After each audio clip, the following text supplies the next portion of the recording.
Okay, we got a new video. You can make it a video challenge or you could just respond to the video, either or. But I know there's a lot of guys out there that are obviously car guys, been around a very long time. I'm not saying anybody's old, including myself. We're just older than we were the day before. And older than we were a minute ago. But that video I posted with Rich and rat poop and all the other stuff. It'd be cool if people could either make a video or post the most disturbing or disgusting or holy cow thing they've ever seen in the car, when they've either bought it, went to the junkyard, bought a used car. I see people talking about detailing cars and stuff like that. Now, I mean, I've been doing this since I'm little, like most people. You know, started when I was 5 or 6 years old. But I've worked at a dealership since the mid-'80s. And I'm not going to tell you I haven't seen a lot of stuff. A lot of stuff you see is in the vans. Because there are a lot of people out there that buy a van, shove their kids in it, and they never look behind them. They just keep handing their kids food and things and objects, and they get to where they're going, they open the door, the kid jumps out, they never even look for the trash. They don't look for the sweet and sour sauce that the kid decided to fill up the knobs with, and all the door handles, and you know, all the other good things. And then decides to pick up the Cheerios and make faces and say, now you got sweet and sour sauce running down the door with faces in it and things like that.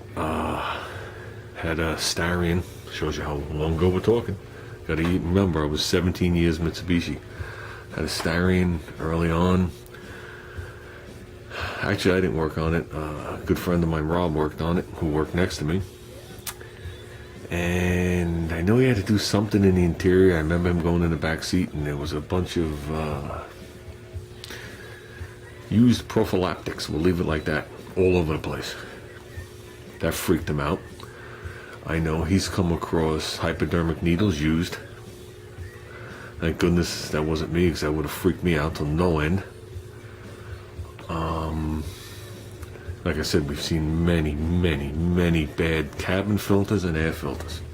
And it depends where the people live here on Long Island. I mean, some of us here, we're closer to the South Shore, which is the beach and the ocean.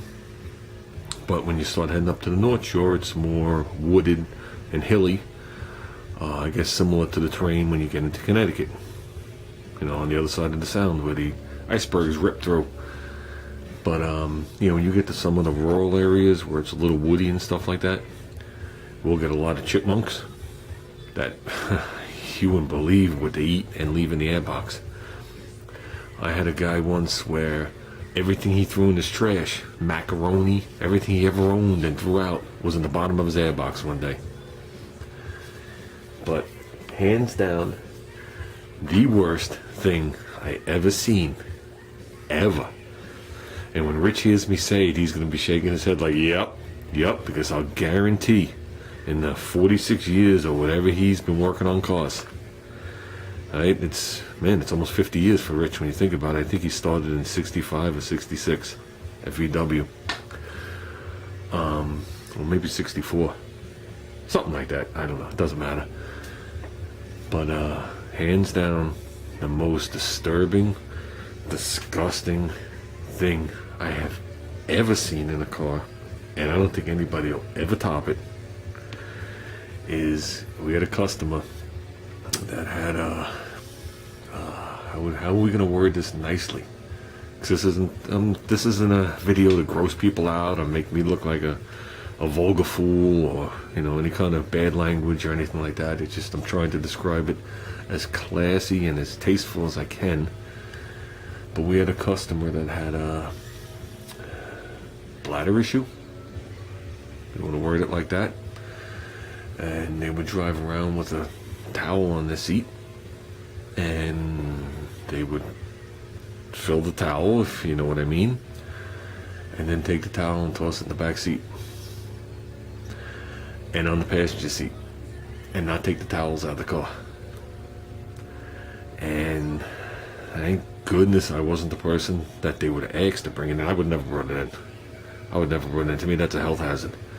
But the person brought it in. and the whole entire car was full of these urine-soaked towels. Front seat and back seat. On the console, the shifter, you name it, it was there.